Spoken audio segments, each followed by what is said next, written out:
in the last 6 decades since the inauguration of this Catholic parish. We thank all those who did their best at the commencement of this Sacred Matters Shrine, and particularly the building of the cathedral with a special and hard to find architectural design and plan. It is not by coincidence to celebrate 60 years of Mityana Cathedral Parish as we do celebrate the 6 years of the canonization of the Uganda Martyrs by Pope Paul the 6th on 18th October 1964. Following the history of the parish, we are grateful to the faith exhibited by saints Noah Mawagali, Luke Ranabakintu, and Matia Murumba. I was touched in 2016 when Kiinda Mityana was leading in Amugongo celebrations. In the homily of the Bishop Honorary said, the Bishop Honorary said, Matthias Murumba Kalemba exclaimed to the executors as he was being chopped off his limbs, I am a Catholic, I shall die a Catholic.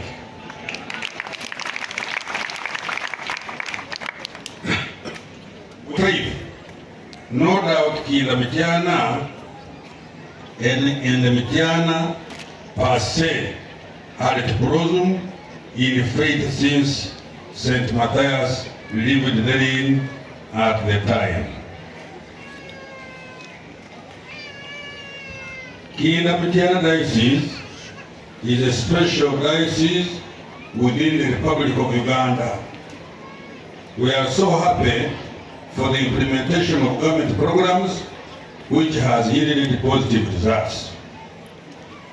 The Bishop Honorary of the diocese, thank you for shepherding well the diocese and the guidance you give to Mityana Catholic Parish in the areas of development.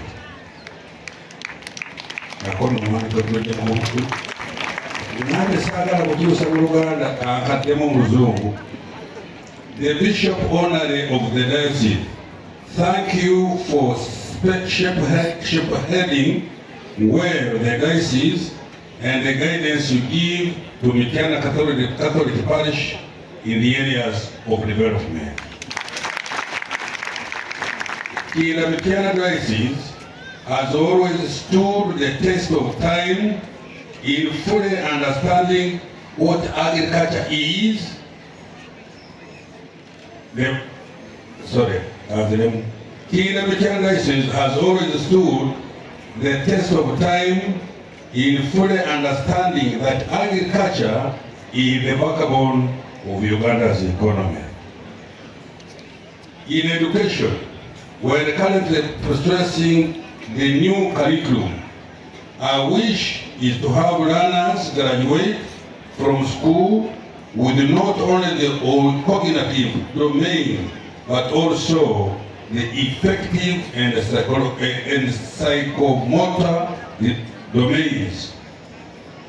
The comprehensive-based learning model, pedagogy of integration, learner-centered approaches, including activity-based learning and project-based learning from the known to the unknown will yield abundant fruits for our country.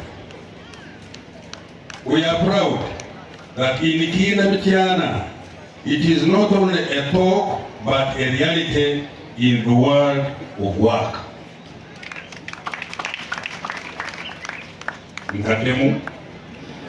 We are proud that in Kiinda Mityana, it is not only a talk but a reality in the world of work.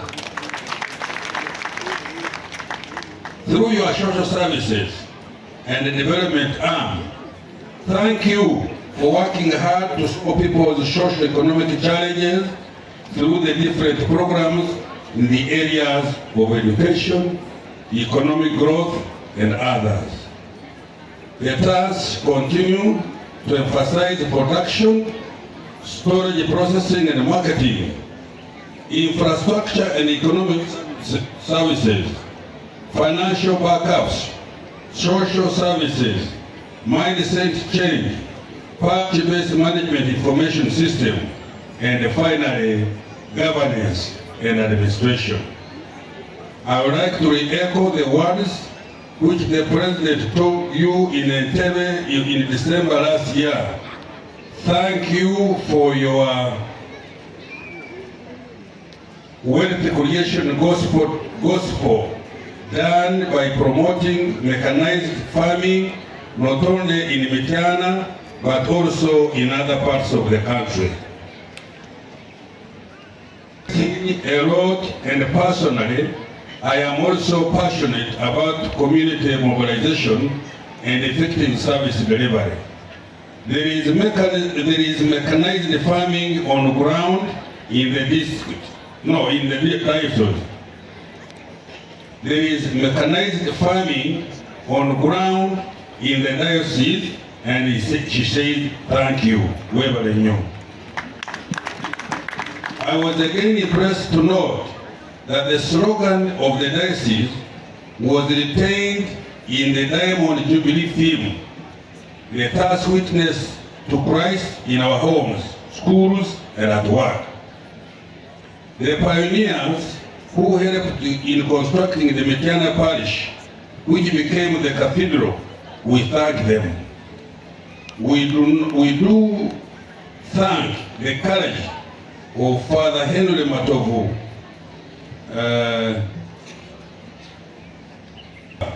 and Emmanuel Cardinal Subuga for their vision and wisdom in starting this special parish.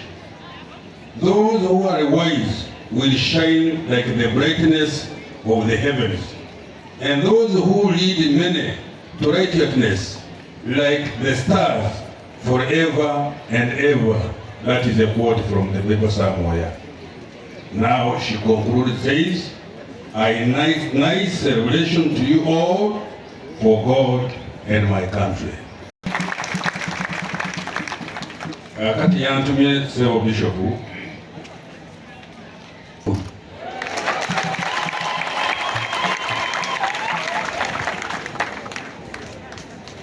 Mukwasani okumanya ensimbi zirina busitaani okuzegereza nga zasiibwa azikolamu oyinza okukola ebyamu kale Bishopu nga bumanyi nze musajja mulunzi ate no nga ndi mulunzi nyo ddala yakuzanyazanya nange ku mukolo guno kati nja kuwaayo ente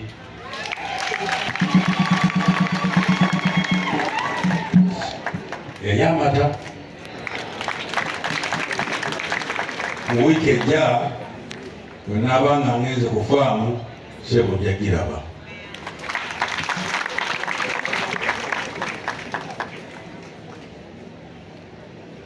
Ebyange njagala kwemaliriza naye ewaffe bunyolo tugamba nti mutayina omuzee gwe taguleka amabega we guli siwe mugamba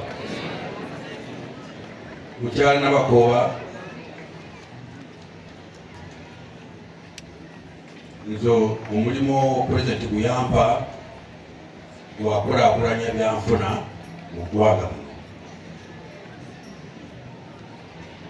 Tugambye nti twagala kugoba bwavu mu maka, twagala kukola ki kugoba bwavu mu maka. Basebo ne banyabo ensimbi nziweereza mu ngeri bbiri. Waliwo ez'emyoga simanyi bwe bitambula wano, abakulu abalabirira emiruka basobola okututegeeza. ate n'empeza ssente endala eza PDM nazo nga zitagetinga abantu baffe aba bulijjo bazikozese batandike kuva mu bwavu. Uganda tetusobola singa tukwatagana bulungi nnyo ffenna tiri lwaki mu Uganda twandibadde baavu. Amabulireko akantu kamu nagenda e South Africa okukyalirayo omuzungu naye nga mulimi. Nasanga akungula kasooli nemugamba kasooli ono amaze yaŋŋamba nti amaze myezi 8. Myezi 8 kasooli ng'akyali munnakanyumuni nti ye nze niryoka mugaa nti no munnange muwulire ewaffe Uganda ffe kasooli tumulima n'emirundi 2 mu mwaka. N'atululira agamba oyogedde otya nti ewaffe tulima kasooli emirundi 2 buli mwaka. Omanyi kyaŋŋamba nti akyali abaavu. Simanyi mukitegere nti Uganda wakyali abaavu. Nemuddamu n'ensonyi neŋŋamba nti wange wakyaliyo naye abitereza mpola mpola. So keŋŋamba ki leka ffenna twenyire. First of all njagala kusaba n'okwebaza abantu b'Emityana. Muli bantu bakakkafu, mulina abakulembeze abalungi, naye ate awo emabega awo mwamunzikyawo omuwali ntwale wala era nasule wange ekibala ndyoke nzije wala. So leme kukola nsobi mulonde abantu abanasobola bayamba mubintu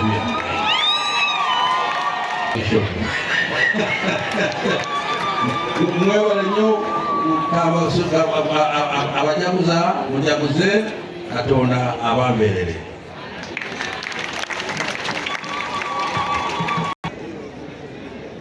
SP Kawala Rachel, IP Asimu Ezra, Regional Communicator Mara Region.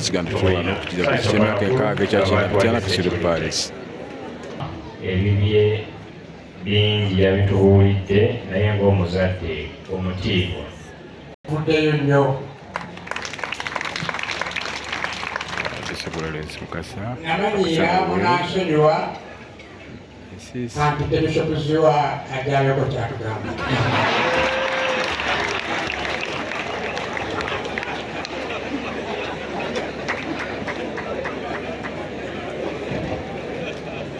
ajja kugira mukwogera kwange era mwebale nnyo mwebale ddala okujja. Ssebo Monsignor Dominic Ssengoba webale okujja okukiikira Bishop Silverus Jumba n'abantu bonna ab'e Masaka Diocese. Monsignor Kasibangi Charles webale okujja era nga Bishop Mukasa bw'agambye tozze wekka naye ne Archbishop ozze naye atuweereza obubaka buno. Archbishop bw'enjagala wadde eddoboozi lya Bishop Ziwa naye ebigambo ebirimu bya Archbishop Ssemwogerere. Atugamba bw'ati nti olunaku lwakinda Mityana Cathedral Parish Ssebo Bishop Joseph Anthony Ziwa, Father Stephen Lusiba, Cathedral Parish Priest, abasaseddoti ne bannaddiini wamu n'abantu ba Katonda mwenna mbalamusizza era ne bakulisa okutuuka ku lunaku lw'ekifo kyaffe kino ekyakinda Mityana Cathedral Parish okuweza emyaka 6 beddu. Katonda agulumizibwe awebwe ekitiibwa n'ettendo. Twebaza Omukama Katonda olw'abakadde baffe abatusooka era baagunjawo ekifo kino nga ekijjukizo ky'okulangibwa kw'abajulizi ba Uganda mu batuukirivu. Kati nga tujaguza emyaka 6 katusabe Omukama naffe ayongere okutunyweza mu kukkiriza. Okukkiriza ekirabo Katonda kyagabira abo be yeerondedde. Ekirabo kino kiriikirizibwa okwegayirira essaala ekigambo kya Katonda n'okukyebuulirira ate n'okujjumbira amasakalamento. Bino byonna biriikiriza obulamu bw'omukristo ne bwa bunywevu. Omukristo omunywevu aba n'okukkiriza okunywevu. Okwewulira amaanyi mu kukkiriza kubeeramu obwetowaze, anti ga bulijjo tetwerabiranga nti ekisa kya Katonda tekitwongera amaanyi mu kukkiriza.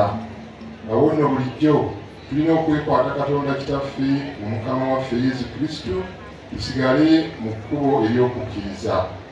Omukama ku lw'ekisa kye bulijjo waali okutugabirira Omukama ku lw'ekisa kye bulijjo waali okutugabirira mu bulamu obw'omwoyo, bwe tutyo tweyongere okukkiriza.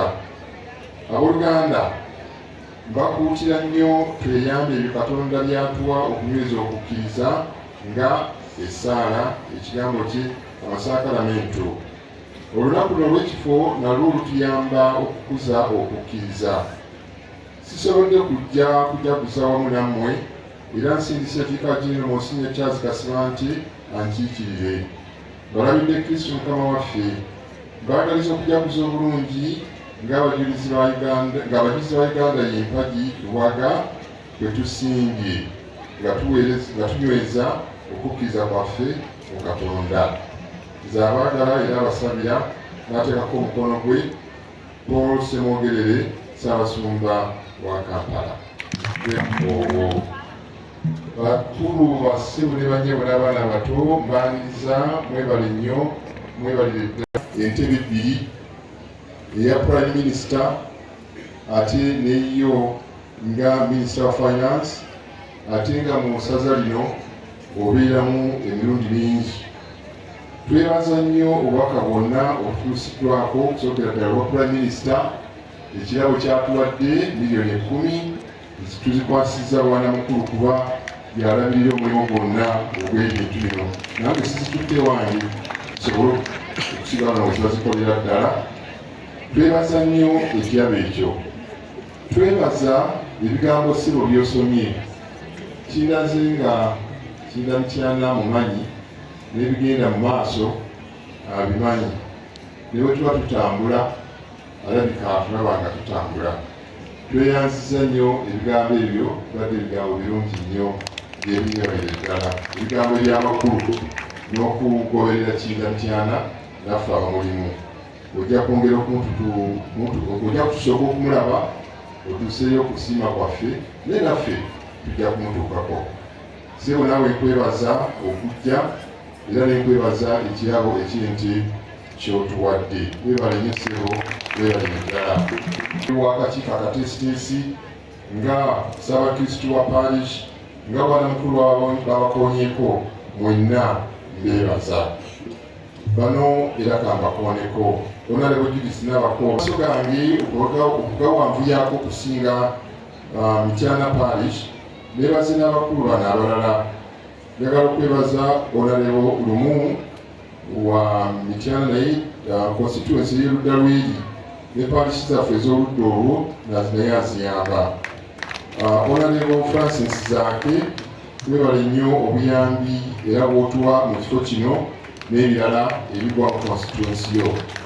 Honorable Baagala, webale nnyo okubeera naffe n'okutuyamba mu ngeri ezisoboka. Abakulembeze aba district, aba municipality beebaza nnyo obuyambi n'enkolagana ennungi. Mwebale nnyo, mwebale ddala. Njagala okwebaza enkolagana ennungi gye tulina ne bannaffe abalala, asooke baganda baffe aba Church of Uganda. Omukulu akiikiridde Bishop Bukomeko, webale kujja omutuuseeko obubaka waffe tusiima. Twebaza enkolagana ennungi gye tulina ne Church of Uganda. Okwebaza ne bannaffe ab'eddiini endala, kansi y'Abasiraamu, nga tukolagana bulungi tuwuliziganya, tusiima nnyo.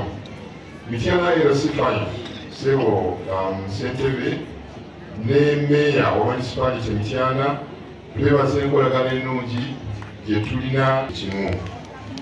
Abapya mu kitundu kino, mu ssaza lino, essaza lya Kiyira Mityana lirimu districts 6. Mityana mwe tuli, Mubende, Kiboga, Kyankwanzi, Kasanda ne Gomba. ekirinda mityana. Awo n'abakulembeze abali eyo twebaza enkolagana ennungi mu byenjigiriza, mu by'obulimi n'obulunzi ate n'ebyobulamu. Mwebale nnyo, mwebale ddala. Twebaza Obwakabaka. Ku ludda Obwakabaka essaza lino Kirinda Mityana lirimu amasaza ga Ssaabasajja 4. Singo wano we tuli, Buweekula, Busujju ne Gomba. Twebaza nnyo enkolagana ennungi n'abakulembeze abali mu bitundu ebyo. Kyenyiza okugatta mu abo bonna bemmenyi bwe tukolagana nabo, twongeremu amaanyi mu nkolagana yaffe tusobole okukulaakulanya obulungi omuntu omulamba gwe tuweereza. Gavudde mu masomero mawufu naye ate bakola ekintu kimu, oluyimba lulimu. Twebaza amasomero netegeeza gali ku musingi gwa Kereziya galina amannya g'abajulizi. Kereziya mu Cathedral Parish galina amannya g'abajulizi. St. Noah wali tulinawo primary ne senior. Matiya Mulumba we gali. Oludda lw'eno St. Luke Nakibanga ogenda emisigi nayo kikimu. Awo nno mu masomero omwo mwennyini tulaba emirandira gy'abajulizi bano abasatu mu parishi eno bagumidde bulungi. Bwe tweyongera ku katono wali bwe tulina omujulizi omulala Ettamu kiri mu Busuubizi, nayo osanga nga erinnya lya Ambrosio Kibuuka lijjumbiddwa nnyo mu masomero agali oludda olwo. Awo nno nkibeebaza namwe abaana ne batica abali mu masomero ago, mulabire ku bajulizi abo okujulira Kristu nga mulabira ku mujulizi oyo gwe mulina. Teekateeka n'okujaguza Jubilee w'eno. Kirinda Mityana tulina enkola etali mpandiike jaguzo. Twagamba bwe tuti emabegako si kiwandiike naye tukimanyi. Tetwagala kijaguzo kutuyitako, naddala ebijaguzo eby'ensonga ennyo. Ekijaguzo eky'emyaka 25 oba oliawo 3, 4, 5, 6 n'okweyongerayo, ekimu nja kukyogerako gye bujja. Mu kujaguza tugamba tulina okuteekateeka. Tweteekateeka mu by'omwoyo n'ebyobulamu obwa bulijjo. Ekijaguzo si kulya buli, naye ekijaguzo kwe kwezza obuggya. Ne tumaliriza nga tugamba nti awayise ekijaguzo tewasigala kye kimu nga bwe wabadde ng'ekijaguzo tekinnatandika. Abuusabuusa mu ekyo onooyitaayitako wano ekiyinda wano olabe kiyinda bwali bwati kati. Sigamba tabadde bwati, yali yeeyongeddeko. Awo nno eyo yenkola gye tulina mu ssaza lino, omuntu okujaguza ng'emyaka egyo gituuse. Si kugamba nti sirina ssente sijja kusobola kino, naye ebirino bisoboka. Okweteekateeka okw'omwoyo kuyamba nnyo era kukolebwa. N'ebya bulijjo bye tukola mu parishes zaffe tubikoze bulungi. Awo nno beebaza Abamityana Cathedral Parish enteekateeka ennungi. Okwogera kwa Ssaabakristu Oweekitiibwa Kawuki kuggyeyo byonna nebinabikonyeeko abikonyeeko bulungi okulaga ekyo kye twogerako. Mwebale nnyo aba Cathedral Parish enteekateeka ennungi mu by'omwoyo n'ebyomubiri ebikoleddwa. Njagala okwebaza Father Lusiba Bwana Mukulu, era ndowooza olwaleero ojja kwegolola badde bakasaawa meka ekiro ekijaguzo ng'abantu bose bagamba nti kibadde oba kituddeko simanyi, naye kati ng'olaba kino kyonna kigenda bulungi, kigenze bulungi, tukuyozaayoza. Nyabo ssentebe ne organizing committee mwebale nnyo, mwebalire ddala, ate mwebale n'okukkirizanga okuwabulwa, okulambikibwa. Ebyo ne bituzaayo ku nkola yaffe ey'okussa ekimu, okukolera awamu. Abo bonna abatuyambye, community ey'abasuubuzi mu Mityana n'eweerwayo, mwebale obuwagizi bwonna bwe mukola, bwe mutuwa, ate nammwe okwagala eddiini.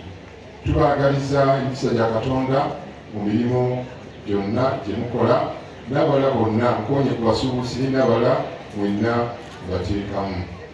Omutima ogwo gw'okujaguza kyono kulaba nti omwaka guno tubalira ebijaguzo ebiwerako n'ebirala bikyaliyo.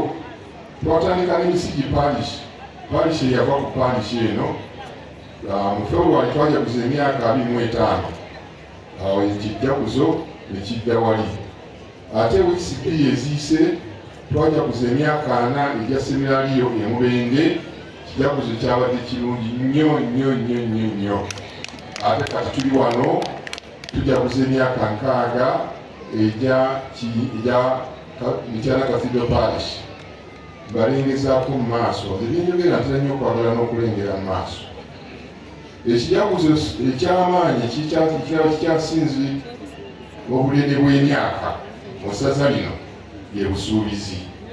Busuubizi Parish ejja kujaguza emyaka 125 omwaka guno ennaku z'omwezi 16 Novemba 2024. Baali eyo era ndowooza saagala kasijja batunuulya naye bali wano baketta ebintu nga bwe bigenze era olukiiko lwe banaatuuza wiiki ejja bijja kuba nga lwesigama oolyawo bye balabyeko wano. Naye byonna bireeta mu mutima omulungi gwe tulina ogw'okujaguza ate n'ebyenkulaakulana. 5 ne bannaffe abakasana Luweero nabo erudde ne banaabajaguza ennandere emyaka 125. Ffe wano Busuubizi ye parish esinga obukulu mu ssaza lino lyonna, myaka 125, kuddako Bukalagi, kuddako Mubende. Kati awo kansimbe wakati siba wakati nti lwaki no kyengenda okwogera nti omwaka ogujja Mubende parish tujja kuba nga tujaguza emyaka 10 okuva parish eyo naye lwe yatandikibwawo. Awo nno mutulaba entambula gye tutambulamu ey'okukkiriza n'ey'okusuubira n'ey'enkulaakulana. Ku nsonga eno gye tuliko mbeebazisa nnyo, mwebale okujja, mwebale byonna ebikoleddwa, mwebale nnyo. Olwaleero tujjeeyo oba tutegedde bulungi nnyo obukulu bw'ekifo kino kye tulimu. Bannakiina Mityana, mwongere okutegeera n'okwagala ekifo kino n'okwagala okulamaga mu kifo kino, kubanga bingi okuyimiridde essaza lyaffe nga bisibuka wano, munaddala abajulizi ng'abaana bwe bayimbye nti omusaayi gw'abajulizi kwe kuyimiridde okukkiriza kwaffe. Omuyigiriza omu mu Kereziya mirembe egyedda Tertullian yagamba nti omusaayi gw'abajulizi y'ensigo y'okukkiriza. Era baali mu biseera nabyo emirembe gye gyasooka 2-3 nga bangi battibwa, naye wonna awayiika omusaayi eddiini yatutumuka. Naffe omusaayi ogwayiika wano ogwa Noah Mawagali, omusaayi ogwayiika Muli Kampala, ogwa Matiya Mulumba, Luka abaana ba Kintu Nambwezo Kibuuka abaayokebwa e Namugongo ng'ate baali beeno, omusaayi ogwo musingi ogw'okukkiriza mu kitundu kyaffe. Awo nno olunaku lwaleero tuggyeyo ekintu ekyo n'okutegeera amakulu ga Kereziya eno. Badde njagala n'okugamba nti ndowooza nti Archbishop Kiwanuka ne Bishop Steinfeld we bali, Mukama yabayita dda babadda mu nsi muno, naye olwaleero njagala okulowooza nti bajaguza wamu naffe ekintu kye batandika nga bakiraba kikulaakulanye, ate naffe tukirimu nnyo. Bannakiina Mityana, ndowooza nti mwongedde okunnyikira. Lwaki olunaku lw'essaza tulukuliza wano? Lwaki mu nnamaga zaffe ez'ebibiina eby'enkola enkatoliki, ennamaga z'abaana ab'amasomero, ennamaga ez'ebibiina by'abafumbo ziri wano. Lwakino kyetukuza olwaleero nga tusanyuka olw'abajulizi mu Uganda emyaka 6 nga batuukirivu, ate wano kijjobi kyamaanyi. Ekyo kyekintu Archbishop Kiwanuka kyeyatulekera wano era tukijagulizeemu. Mujja kwongera okutegeera n'okwagala lwaki wano tulamagawo nga 31 Maayi. Baganda baffe ab'e Kasese, Hoima ne Fort Portal bangi nga bagenda e Namugongo basooka kuyitira wano, n'abamu basulawo ne bajja wano. Tulina bannaffe okuva e Tanzania naddala bali ku nsalo ne Uganda, bonna batambuza bigere ne bagoba ekkubo eryo baba Mugomba ne bajja basiisira wano okumalira ku ngazi zo ne bagenda e Namugongo nga wano balinawo akakwate k'amaanyi. Bannaffe Abanigeria bwe bajja okulamaga nga 3 June balina olunaku lwe bawaayo okujja wano ku Kiyinda. Olwaki? Olw'abajulizi bano naddala Makiya Mulumba baba bamulinanga yemuwolereza patron ow'ekibiina kyabwe abaserikale ba Mulumba bwe tuyinza okugamba. Abo nno ab'ebweru n'abalala ekifo kino bakijjukidde bulungi nnyo. Okulamaga kwaffe kuno kwongere okunyikiza Kiyinda mu ffe. Kiyinda olwo tumulabemu amakulu agali mu 3 June ne wano 31 May Noah Mawaggali ne Makiya Mulumba yattibwa nga 3 May. Twongere ebintu ebyo okuyingira mu ffe. Emyaka 6 egy'okulangibwa kw'abajulizi mu lw'abatuukirivu, abeepisikoopi ba Uganda twagamba nti olunaku olwo ensonga eyo tugikuze. Ng'eggwanga Uganda kwe kusoma kwe twalina julizi e Namugongo nga 3 June. Twagatta byombi okusoma kwa 3 June naye n'emyaka 6 egy'abajulizi okufuuka okulangibwa mu lw'abatuukirivu. Twagamba nti buli ssaza libeereko enteekateeka gye likola omwaka guno ogw'okujjukira enkaaga eyo. Twagamba tunyikire okulamaga mu bifo by'abajulizi, ebifo bino ebina: Nkazebuku, wano Butega ne Ttamu nnyo. Naye tugamba n'abalala mwongere okukola ennamaga nga mugendayo, mwongere ne babona mukulu w'ebifo ebyo bajja bakolera enteekateeka. Batizibwa omwaka guno tegeeza batonaba kubabatiza. Mubawe amannya g'abajulizi bano abatuukirivu. Si tteeka naye kirowoozo. Agenda okubatiza omwana omwaka guno omuwe erinnya ly'omujulizi bano abatuukirivu be twogerako. Si tteeka naye kirowoozo. Omwana oyo ng'akula kijja kumuyamba naye okubeera mu kino kye tuliko kaakati. Ate naawe omuzadde kijja kwongera okujjukira ekyo ky'obaddeko olwaleero. Abamu kati mujja kumbuuza naye amannya gonna g'abasajja kakati ate abawala. Okkirizibwa omwana omuwala omubatiza Kizito. Omwana omuwala osobola omubatiza Kizito.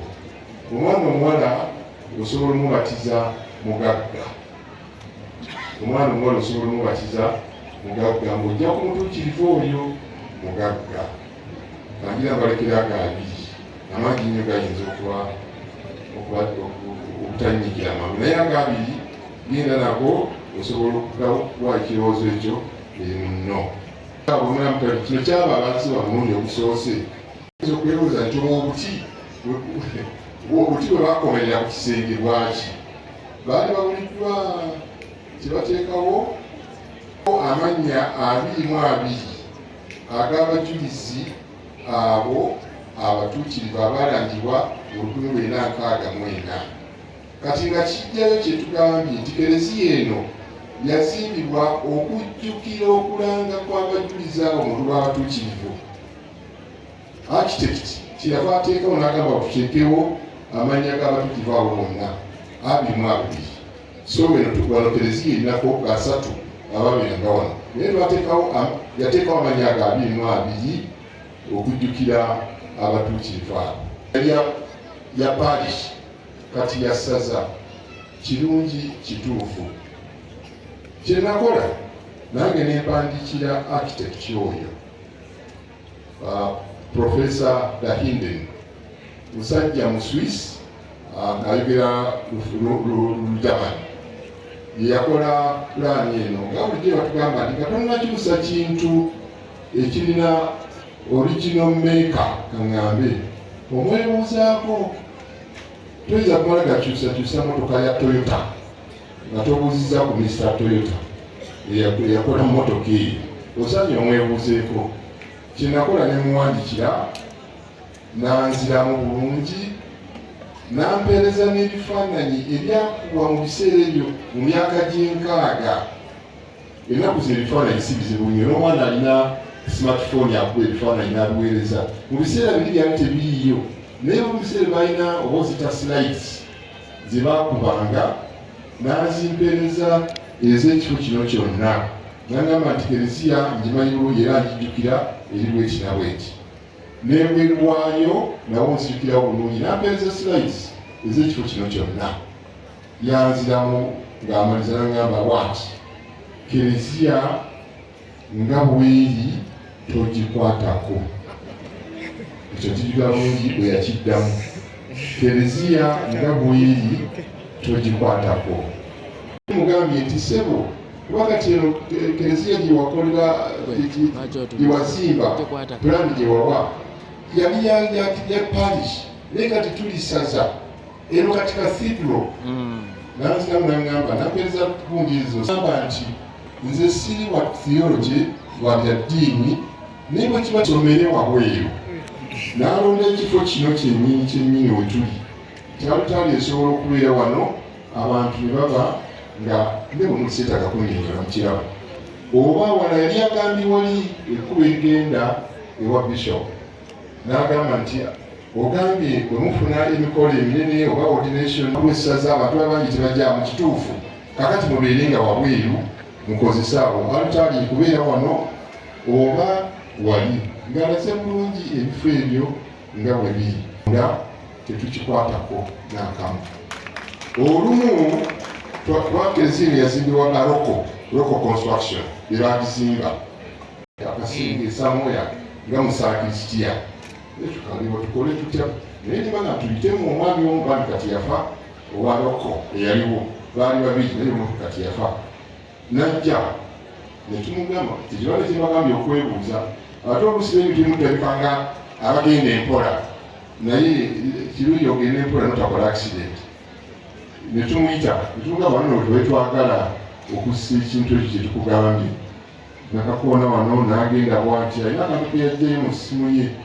n'agamba nti komenya kino akanala ako kali lubiri konojja kubanga okayiwa era awo wetwakoma kati oli wangamba nti togikwatako ate nga n'oli yajja naŋŋamba nonego twamugamba nti ono ntulaba kiri bulungi nnyo ye bwe yagenda okuyanga ye ne pulaani zaabwe n'agamba nti kootema wano bwoti akanala kali konna ojja kukayiwa era awo yeryakoma ntegeeza nti ekintu kino kyetulina kirungi ngayewe Profesa namuddamu nti ssebo ebifo byotugambye okusomeramu si bipya Bishop Wamala bwe yali afuna obusaserero obwepisikoopi awogambibwa wano bwe yafunira obwepisikoopi nange bwe nali nfuna obwepisikoopi wano we nafunira ate oluusi lunaku lw'essaza tusobola okusoma nga altaari ewali ku nnyumba ya Bishop nanziramu bulungi tuwebale okuwuliriza. Thank you for listening to my advice. Webale okuwuliriza ekirowoozo kyange nampeereza ekitabo kye yali yakawandiika ku bizimbe byazimbye mu nsi yonna Kereziya nga nnungi nnyo kintu kye nasembayo okufuna okuva gy'ali bambi yafa mu biseera ebyo ebya COVID ng'alina emyaka ndala 92 oba 94 omukulu oyo Justus Dahinden architect w'ekizimbe wa Kereziya eno gye yakola. Kawono ekyo kireese kugamba nti Kereziya eno erina amakulu mangi nnyo gye tuli naddala nga tukuze emyaka gino 6 egy'okulangibwa kw'abajulizi ba Uganda 42 mu lubu lw'abatuukirivu. Tusigale nga twebaza Papa Paulo Nkaaga ekyo kye yatukolera ate n'abo bonna abatuyambye. Abaana abato mwe balina okujja tweyanziza nnyo tweyanzeege nga bw'onooba osiimye mukadde waffe abatandika okulya emmere bagirye. Bwe tunaaba tulya emmere, abantu ba Katonda mwenna abakuŋŋaanye wano mu tenti mw'oli oyina emmeeza ekuliraanye. Mujulizi Kizito Omuto tugerako omusalaba gino giriko abajulizi egijjayo ekifaananyi ky'abajulizi ba Uganda egyateekebwa wano Cathedral ya Kirinda Mityana.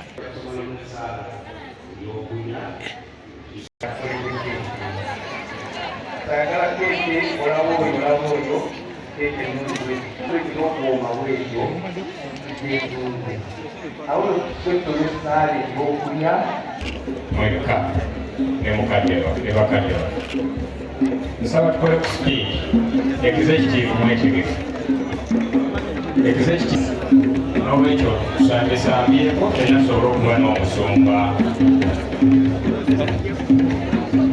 muddeewo abaliwo omusumba tusobole okuba naye ku kifaananyi tulesoberiya entuufu bonikalicho performance nga bwe mwetegeka Kampala n'emiriraano text mujje nga text nga mumaliriza ati musooba budde mwabulabi twagala genda mu keeki kwaya bamama bannaddiini abasajja n'abakazi bannaddiini abasajja n'abakazi tugire wamu temala abayimbi mubeewo abafumbo bagendewo abafumbo muli bakuwe abafumbo b'ekijabuzo basomesa abaliwo ndowooza bagenze bakatekisiti mwe muddawo yiriza katulinde mukadde wa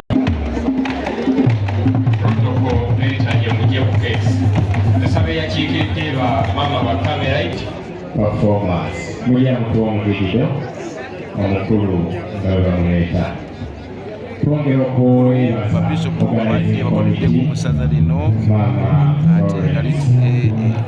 parish eno bulungi yamitala Kasiro okukulemberamu obulungi oti njagala kwebaza abadde ku lukiiko protesters mwebala okuba n'amatu alungi twagala okwebaza amasomero gaffe mwoyo mutuukirivu amin.